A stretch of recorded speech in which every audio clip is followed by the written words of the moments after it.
right, Shalom. First and foremost, giving all praise, glory, and honor that's due to Yahweh, Ba'ashem Yahawashi, Ba'ashem Rachakadash, double honors to the elders and apostles of Great Millstone who were well, peace and blessings to the 144,000 and the hopeful elect, Shalom Barakathum. And over the weekend, you had yet another bank fail. Really, all of these banks are failing. All right. And so I just wanted to speak a little bit about that. All right. When you read James, the 5th chapter, you know, it basically outs Esau, okay, about how he gets down, how he uses money, all right, which is basically as a false balance, which the scripture says an abomination, okay, it's basically debt laden, okay, and ultimately it's to defraud people, man. It's a damn shame just transacting in America. Basically, it's Esau siphoning money and resources out of you, but this is the 6th bank that closed over the weekend, and of course, that doesn't really make, you know, super mainstream news because they want you to, they want to demonize these college protesters that are yelling at Amalek about what he's doing over there. All right, but all of it is just a distraction, man. And before you know it, a lot of these people are gonna wake up, and they're not gonna be able to access their account, man. All right, they're gonna wake up and there's gonna be some kind of a financial emergency declared. All right, and then y'all gonna have some decisions to make. Now, all of the legislations have been passed on this already. You know, like CBDCs, the groundwork for them to do it legally is already set up. All right, and the execution of it really is already set up. And what do I mean by the execution of it is because most of these bank accounts now, all right, they go up to these 5 big major lenders. A lot of these regional banks, they got bought up in the 2008 crash. All right, Chase and Bank of America and Citigroup, they go around buying these smaller banks. Then you have Silicon Valley Bank, they went up. They basically get rolled up or absorbed into larger banks. So basically everybody's bank account is going to be to one of these 5 or 6 what they call primary dealers, you know, in finance. Okay, and basically, you know, Jamie Dimon and these guys, that's all the Fed has to deal with is those few banks to get everybody's bank account information. All right, and then once he does that, that's basically a stranglehold on cash. All right, so what if they decide tomorrow to say, look, we're gonna switch over to a new currency because the interest rates aren't working. We keep lowering them. All right, but when we lower them, inflation goes up. When we raise the interest rates back up to combat inflation, the banks start collapsing, which is what's happening right now. The banks can't handle interest rates being at 5+%. You know, so Esau doesn't really have any moves left monetarily. So inevitably, he's going to have to make a decision, and ultimately it's going to be the end of the US dollar. Okay, they're not going to be able, the dollar has too much debt and blood on it. Okay, it's being held in too many currencies. All right, and there's too much debt accumulated and racked up on it. All right, so they're gonna need a solution. All right, so when you see the European Union talking about a world coin, all right, they're heavily invested into blockchain technology and crypto. That's all going to be part of this new system, which is the B system. Now, I did some lessons back in the day about the blockchain technology, which it is thorough, man. It can track everything. All right. It's not just $42 coming out your account. No, it knows what company you spent it at.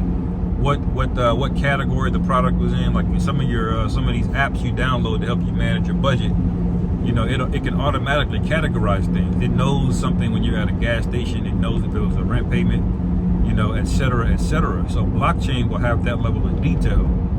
So when Esau starts giving you rations, all right, telling you, all right, well, we gotta do something to combat the gas prices. So you can only get X amount of gas this week. You know, and he'll be able to know that. He'll be able to know what you're spending money on and control it. This is where everything is going. Okay. But ultimately, he doesn't want any kind of paper money. He doesn't want any anonymity at all when it comes to the financial system. He wants something in your hand, in you, okay? That you're locked into trading with, okay? And most people, you know, they just won't have access to gold. And even if they do, the companies that they want to buy goods and services from, they won't be able to accept gold unless Esau approves it. Just think about it. If you imagine if you've been saving up silver and gold, that'll get you by a little bit to barter and trade between individuals. But if you want to go to one of these big box stores, you want to order something on Amazon, you want to get toilet paper, the average person don't sell toilet paper unless it's a prepper, all right, that may have stocked up a bunch of toilet paper over the years. Then yeah, he'll accept some silver and stuff from you, okay? But ultimately, it's gonna force people to be put in a position to make a decision, all right? And this is why the scriptures say, you know, your silver or your gold would not be able to deliver you in those days, man. All right, you're gonna need a Lord, okay? And what Esau is gonna have everybody doing, you know, in this time, is going to be basically preparing for World War III. The other nations are already ready for it, man. What do you think's going to happen when Esau just says, you know, to hell with y'all, you know, come get it, you know, all this debt that he owes. You know, he's got debt in Japan and China, and Russia, all right?